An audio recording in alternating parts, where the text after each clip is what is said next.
नमस्कार मंडळी, चित्रपट व्याख्याती या चॅनलवर तुमचं स्वागत आहे. आज मी 2024ची औरो में कहा दम था ही मूव्ही एक्सप्लेन करणार आहे. मी मूव्ही डिटेलमध्ये एक्सप्लेन केला आहे, तर व्हिडिओ शेवटपर्यंत नक्की बघा.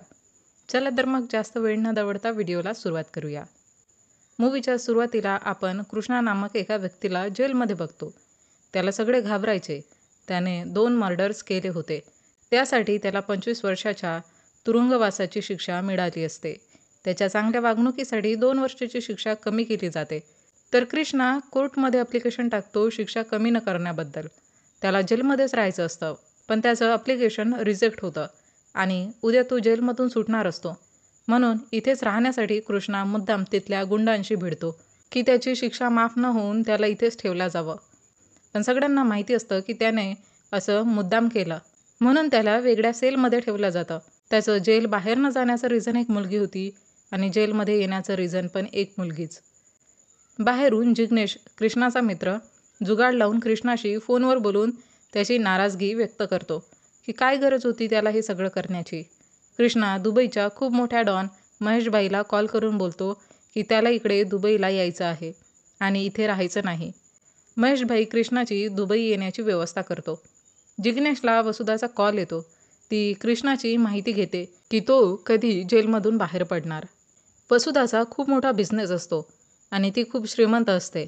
आता स्टोरी 2001मध्ये जाते, जिथं आपण यंग वसुधा आणि कृष्णाला बघतो. दोघंही एकाच मोहल्ल्यात राहायचे. कृष्णाला वसुधा पसंत होती आणि वसुधाला पण कृष्णा थोडा आवडायचा. कृष्णा तिला त्याच्या प्रेमात पाडतोच आणि त्यांची लव्ह स्टोरी सुरू होते. कृष्णाचे पॅरेंट्स नसतात. कृष्णाने स्वतः सगळं मॅनेज करून हार्डवर्क करून तो कम्प्युटर हार्डवेअर इंजिनियर बनला असतो. कृष्णाचं स्वप्न वसुधाशी लग्न करायचं असतं, तर वसुधाला लाईफमध्ये काहीतरी मोठं करायचं असतं. कृष्णाला माहिती असतं की जेलमधून सुटल्यावर वसुधा त्याला भेटायला येणार नाही आणि कृष्णाला ती आसपास कुठं दिसत पण नाही. पण तिथं कृष्णाचा मित्र जिग्नेश आला असतो. वसुधाचं लग्न अभिजित नामक व्यक्तीशी झालं असतं.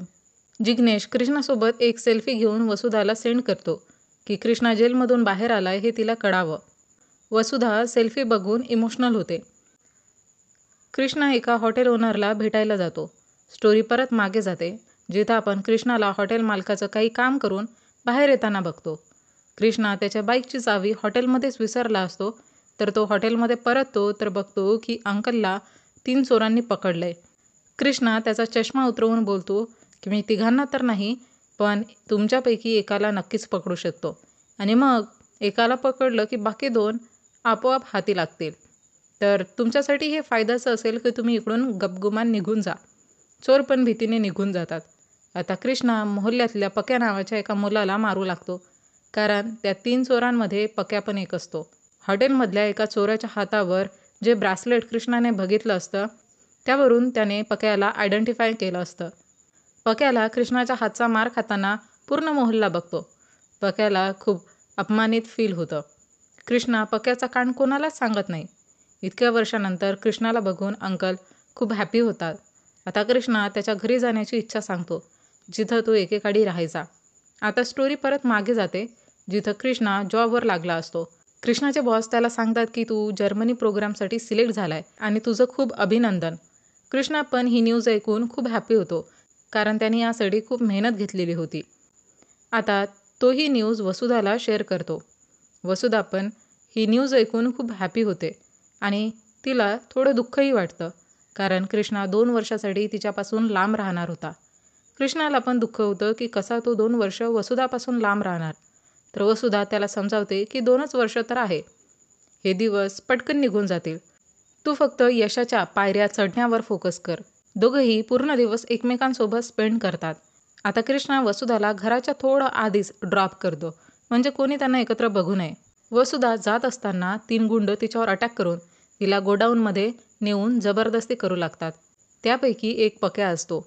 कृष्णाला वसुधाची किंचाळी ऐकायला येते, तर तो गोडाऊनमध्ये येऊन 2 गुंडांना जीवे मारतो. पण पक्या तिकडून पळ काढण्यास सफल होतो. या 2 मर्डरमुळंच कृष्णा जेलमध्ये होता. आता कृष्णा त्याच्या मोहल्ल्यात जातो, तर त्याच्या सगळ्या आठवणी ताज्या होतात. स्टोरी परत मागं जाते, जिथं कृष्णा प्लास्टिकची रिंग घालून वसुधाच्या बोटांचं माप घेतोय. तर वसुधा बोलते तिला ही प्लास्टिकची रिंग पण चालेल. कृष्णा अंगुठी बनवून तो बॉक्स इलेक्ट्रिक बोर्डमध्ये लपवून ठेवतो. आता प्रेझेंटमध्ये कृष्णा तो इलेक्ट्रिसिटी बोर्ड ओपन करतो तर तिथं अंगुठीचा बॉक्स नसतो. आता तिथं वसू येते. 22 वर्षानंतर ते दोघं एकमेकांना बघत होते. दोघांच्याही चेहऱ्यावर समाधान असतं. तो बॉक्स वसूकडे असतो. कृष्णाने विचार केला असतो की वसूला सांगितल्याशिवाय भेटल्याशिवाय तो आज रात्री दुबईला निघून जाईल. पण शेवटी वसू भेटायला आलीच होती. वसुधाने अभिजितला कृष्णाविषयी सगळं सांगितलं होतं. अभिजित कृष्णाला भेटायचं बोलतो, पण कृष्णाला भेटायचं नसतं. एनिहाऊ वसुधा कृष्णाला घरी घेऊन जाते. कृष्णा बघतो जो वकील त्याला भेटायला आला होता तो अभिजितच्या घरी बसलाय. म्हणजे कृष्णाला जेलमधून लवकर बाहेर काढण्यात अभिजितचा हात होता. पण ही गोष्ट अभिजितने वसूला सांगितली नसते आणि अभिजित कृष्णाला पण ही गोष्ट वसूला सांगण्यासाठी मनाई करतो. अभिजित सांगतो की 11 वर्षाआधी जेव्हा मला वसू भेटली तेव्हा तिने मला तुझ्याबद्दल सगळं सांगितलं होतं आणि ही अट पण ठेवली होती तेव्हा मी तिला तुला भेटू द्यावं म्हणून. वसूला कामाचा फोन येतो तर ती बाहेर जाते. अभिजित बोलतो की तुझा दुबईचा प्लॅन छान आहे आणि आपल्या सगळ्यांसाठी तो योग्य राहील.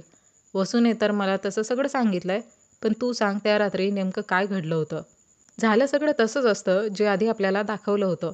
मोहल्ल्याचा चौकीदार शिट्टी वाजवत त्याच्या जवळ येत असतो तर कृष्णा वसूला घरी जाण्याचं बोलून एक लास्ट टाइम तिला अलविदा बोलतो आणि दोन्ही डेड बॉडीजना घेऊन चौकीदार समोर जातो की सगळा दोष त्यावर यावा म्हणून. अभिजित बोलतो तुझ्यासाठी वाईट वाटतं. 22 वर्षाआधी तुझ्याकडे वसू, करिअर, स्वप्न सगळंच होतं. पण या एका इन्सिडंटने सगळं चेंज झालं आणि सर्वात दुःखाची गोष्ट म्हणजे जो मेन कल्प्रिट पक्या होता तोच वाचला. कृष्णा एक किस्सा सांगतो आणि स्टोरी परत मागे जाते. जिथे आपण बघतो की कृष्णा जिग्नेशकडून वसूची खबर घ्यायचा. कारण पक्या बाहेर होता तर तो काहीही करू शकत होता. असाच काही टाईम गेला आणि जेलमध्ये एक मोठा डॉन महेशभाई आला. महेशभाईचे खूप शत्रू होते तर त्याला मारायला कुणीतरी गुंड पाठवले होते. त्यात पक्या पण होता. कृष्णाने जेलमध्ये राहून त्याचा दबदबा बनवला होता. महेशभाईला कृष्णाविषयी माहिती पडतं तर तो कृष्णालाच त्याच्या सिक्युरिटीची जबाबदारी देतो. जेव्हा ते गुंड महेशभाईला मारायला येतात तर कृष्णा त्या सगळ्यांना संपवतो आणि पक्याला पण मारतो. म्हणजे आता सगळं टेन्शनच संपलं असतं.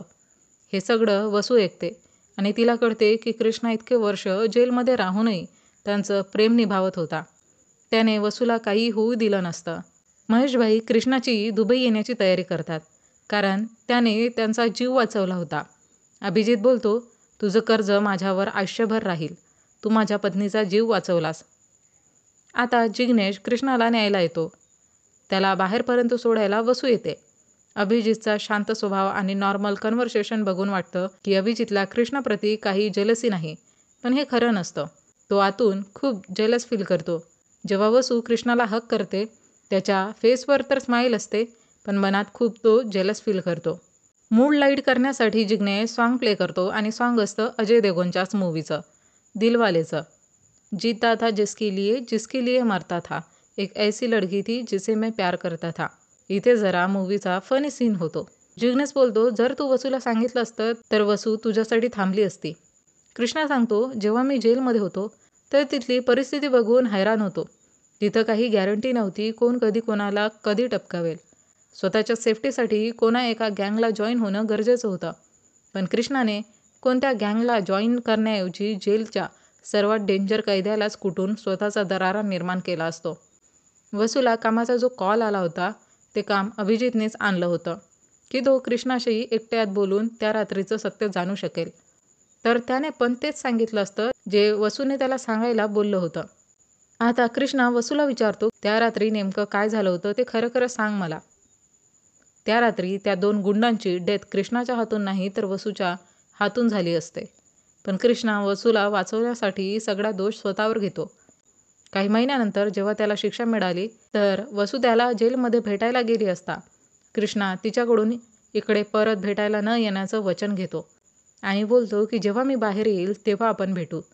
पक्या आता ही बाहेर आहे तर तू फॅमिलीसोबत दुसऱ्या ठिकाणी शिफ्ट हो, यशस्वी हो, लग्न कर, स्वप्न पूर्ण कर. म्हणजे मी जेव्हा बाहेर येईल तर तुला एका पोझिशनवर बघू शकेल. वसू कृष्णाचं वचन निभावते. ती ते सगळं करते जे कृष्णाने तिला करायला सांगितलं होतं. वसू प्रॉब्लेममध्ये फसू नये म्हणून त्याने स्वतःच्या आयुष्याचं सॅक्रिफाईस दिलं असतं. वसू सुखी राहावी म्हणून. कृष्णाचा सॅक्रिफाईस वाया जाऊ नये म्हणून वसू यशस्वी होते, अभिजितशी लग्न करते. आता वसू कृष्णाला विचारते की परत इकडे येणार की नाही. कृष्णा नाही असं उत्तर देतो. तर वसू बोलते, मरण्याआधी जर तुला एकदा बघण्याची इच्छा झाली आणि मी तुला बोलावलं तरी नाही येणार का? कृष्णा बोलतो, या जन्मात इतकंच होतं वसू, तू पुढे चालत राहा. मागे रडवणाऱ्या फ्लॅशबॅक व्यतिरिक्त काहीच नाही. वसूला पण प्रेम होतं आणि कृष्णाला पण. पण त्या एका इन्सिडेंटमुळं त्यांचं पूर्ण आयुष्य चेंज झालं असतं.